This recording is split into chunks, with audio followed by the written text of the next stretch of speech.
Hey, what's going on, everybody? Chris Abbott here, admin of Facebook Ads for Churches. So here's what I wanted to do today. I want to show you guys.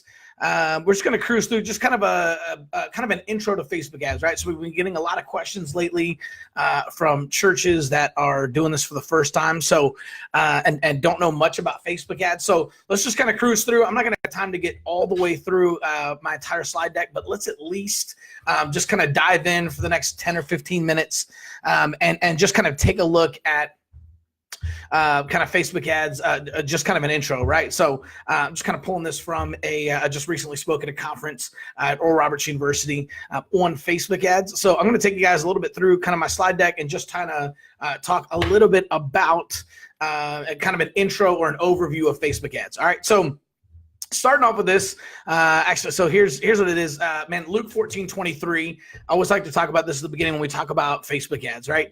And the master said to the servant, "Go out to the highways and hedges and compel people to come in, that my house may be filled." All right, so the reason that I'm so big on Facebook ads is just because, Facebook ads is where people are right now, right? It's what they're paying attention to. People are all over Facebook. It's the biggest platform right now. It's growing like crazy. And so the best way to do this, to go out to the highways and hedges and compel people to come in, is to go to where they are already gathering, right? Does that make sense? So to grow your church, you got to reach people where they are right now. And the currency of the world is attention.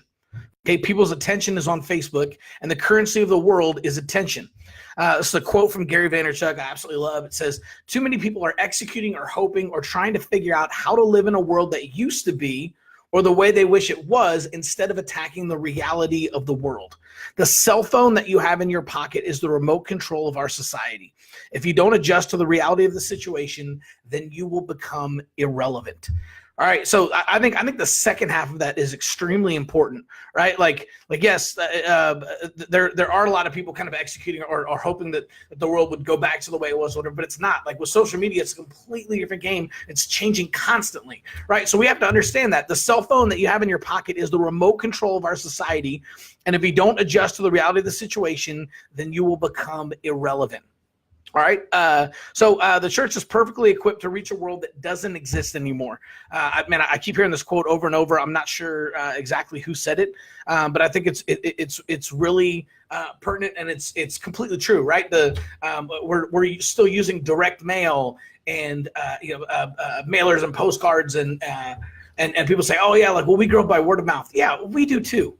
So I serve at Guts Church in Tulsa, Oklahoma. We have a ton of visitors every single Sunday, and of course, you're always going to grow by word of mouth. But if word of mouth is your only strategy, if it's your only tactic, then that's just hope. Okay, we'll talk about that in a second. But hope is not a strategy, right? You're hoping people talk about you. You're hoping people invite their friends. You're hoping people actually show up. Hope is not a strategy. All right, the church is perfectly equipped to reach a world that doesn't exist anymore, because too many churches are using 20th century methods to reach a 21st century world. So here's what's really important. There's basically three simple areas we're going to talk about, right? Find them, host them, and get them to come back. All right, so mostly today, we probably won't have time to get into the last two, right? But this is the at its simplest form. This is what it takes to actually grow your church, right? You got to find them, you got to host them while they're there, and then you got to get them to come back, right? And then after that is where assimilation and discipleship and spiritual growth come in, right? But to actually grow your church, you need to find people, you need to host them while they're on your campus, and then you got to get them to come back. All right, so. Excuse me. The question I want to that we always want to ask is, how do we find them so we can host them and then get them to come back again? Right? Here's the secret: Facebook. All right. I don't think we snuck up on you. You guys are in the Facebook Ads for Churches Facebook group. All right. It all starts with Facebook. And why Facebook, right? Why not some of these other platforms out there? Well, Facebook has 2.2 billion people on Facebook, 1.5 billion log in every single day, and the average time spent per visit is 20 minutes, right? So now, why does that matter to us? Well, if there was a place in your community where everyone in town went to for at least 20 minutes a day, all you would do is set up shop there and invite people to church, right? And now Mark Zuckerberg has given us that opportunity with Facebook. You have a place where every single person in your town is going to spend at least 20 minutes a day, right? So, and 20 minutes, that's per visit, right? So like my wife checks Facebook 3 or 4 times a day. That means she's probably on Facebook between an hour to an hour and a half a day. Okay, she's not the only one. That's normal, right? A lot of you guys are like, oh yeah, I'm on Facebook way more than that, right? So the average time spent per visit is 20 minutes a day, right? If there was a grocery store or a gas station or someplace in town where every single person in your city went there and spent at least 20 minutes a day, and some of them were spending an hour to an hour and a half, maybe even 2 hours at that place, all you would do is show up there. You take your entire staff and you just invite people to church. Man, and so we realize that in the real world, but not everybody realizes that on Facebook. Okay, so now there are 6 new profiles created every second. All right, so actually when I did this conference, they started the night before. All right, so that basically means since last night, right, 302,400 new people have joined Facebook, just in case you were thinking about going a different direction. All right, the largest age demographic on Facebook are people ages 25 to 34. Anyone trying to reach young families with kids? Look at that. They are on Facebook and they're active. Okay. So the other thing that we love about Facebook is you can target whoever you want, right? So let's just say you're doing like a VBS or a back to school outreach. Like, we've got back to school going on right now. A lot of churches are doing backpack outreaches. Did you know? So I did this for a church here. We actually ran. They hired me to run Facebook ads for them, and we were running a back to school backpacks giveaway, right, where we fill backpacks with school supplies and that kind of stuff. We literally went in there, and I was able to target. Right, it was a little bit of a more rural area, so we targeted everyone within 30 miles who was a parent and had a kid between the ages of 4 and 12. Okay, that's how crazy it is. Literally, you can just say, okay, every single person who's on Facebook who lives within 30 miles of our church and is a parent and has kids who are between the ages of 4 years old and 12 years old, right? Because we're specifically trying to target elementary school age kids who would need these elementary school age backpacks and school supplies, right? So we targeted every single parent who lived within 30 miles who had a kid between the ages of 4 and 12 years old, okay? And that's only scratching the surface of what you can do with the targeting in Facebook. That's why it's so crazy. All right, so but this is what people always ask me all the time. Chris, what about the algorithm? All right, what about the algorithm? I'm just telling you right now, whenever you hear people complain about the algorithm, that is a surefire sign that they have absolutely no idea what the crap they're talking about on Facebook.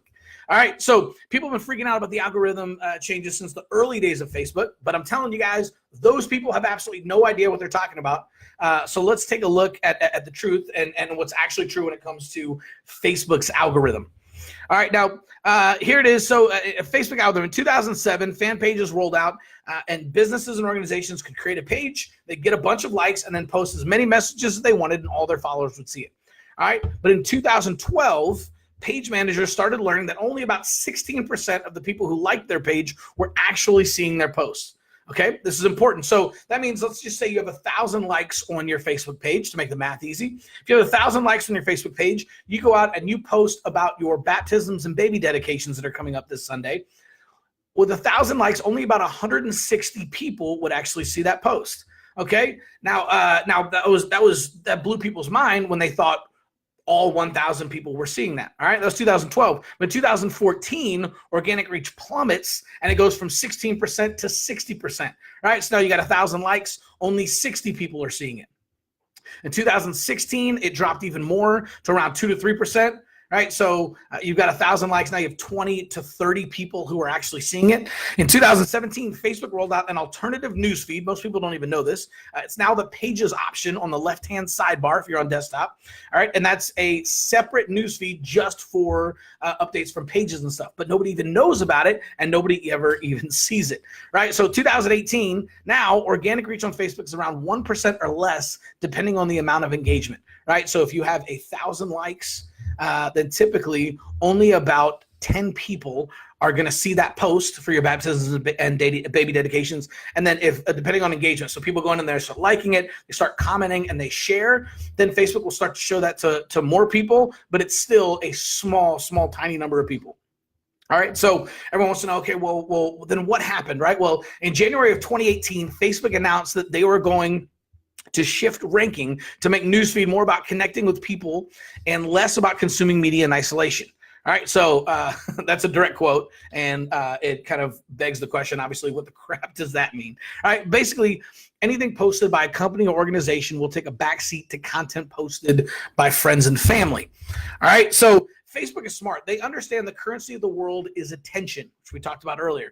They don't want to become MySpace, Friendster, Zynga, Tumblr, Google+, like all these different failed social networks.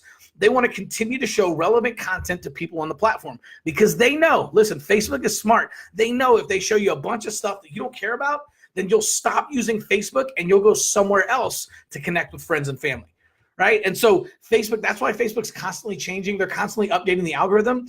It's to make it a better experience for people, not to screw over everyone who has a page, okay? So many people, oh, well, Facebook's just trying to screw business owners. They're trying to screw church. No, Facebook's not. Man, think about it. If you logged on to Facebook and all it was all these announcements and crap and all this promotional stuff from all of the pages you've liked. I've liked so many pages, I can't even keep track of them all, right? Like every single one of my friends who like starts a new business or like starts up like a new like MLM or something, right? They start doing like Amway online. They start up a page and they ask me to like it and I just like it. I don't care, right? They're my friends. Sure, I'll give you a like. But if I started seeing all of their updates in my newsfeed, it would just become a mess of crap I don't care about, and so I'd stop logging into Facebook. Okay, Facebook's smart. That's what happened to MySpace, right? That's what happened to a lot of these other places, and so nobody goes there anymore. That's why they're failed social networks. Facebook doesn't want to let that happen. All right, so a couple more slides here, and then we'll kind of take off for the day. But so here's the thing: I can say this with a lot of confidence. I've literally worked with thousands of churches, and I've had and I've seen I've personally run Facebook ads for 50 to 60 churches myself, and I'm telling you, I've in all of my time, I've seen one church that was actually doing it right. Okay, so here's the reason I say you're doing Facebook wrong is because boosted posts are dead wrong, right?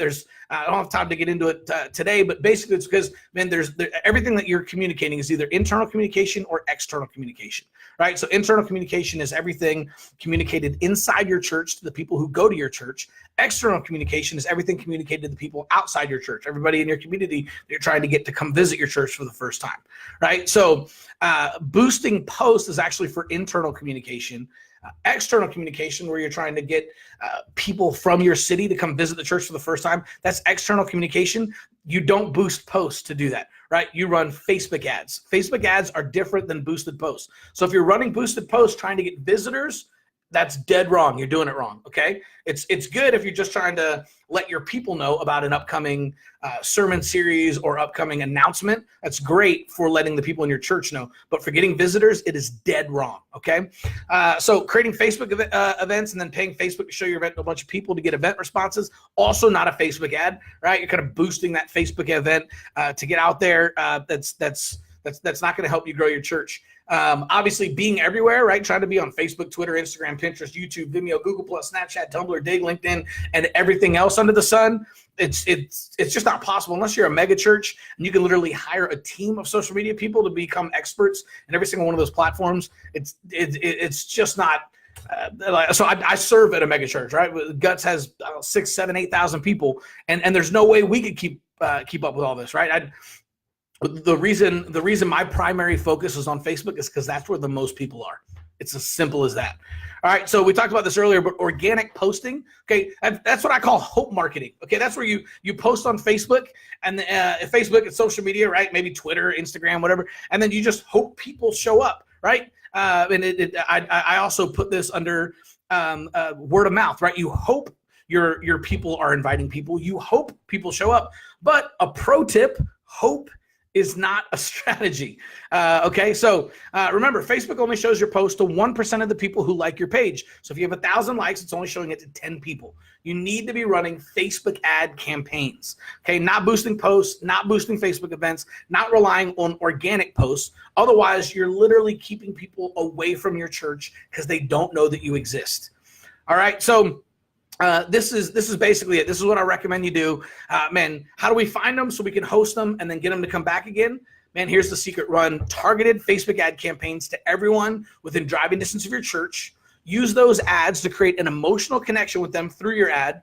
and then drive them to a landing page on your website with a specific call to action so they can fill out an application to plan their visit. Okay, so it looks like this when you simplify it. Facebook ad, create an emotional connection, send them to a landing page, not your home page, a landing page with a specific call to action so they can plan their visit. Okay, so this is the exact framework that we used at my church, right? It's called Guts Church, if you're not familiar with this. Last summer at Guts, we used this framework to increase our first-time visitors by 42% in May, 60% in June, 87% in July, and 113% in August, right? So feel free to copy and paste our exact strategy for your church. That's why I'm doing this video. But I just wanted to talk about it. So, so they're go into some examples that I used for the conference, whatever. But man, so here it is one more time. Man, how do you find people so you can host them and get them to come back again? Man, this is it real the simplified version. It's run a Facebook ad, create an emotional connection, send them to a landing page with a specific call to action so they can plan their visit, right? That's it. All right, so man, God bless you guys. Thanks for watching this video. Man, I hope this provided some value and kind of shed some light on some things here today. And we'll see you soon. Again, if you have any questions, man, just post them in the comments here, and I'll try to answer all of them personally. Hope you guys are having a great day. We'll talk to you soon.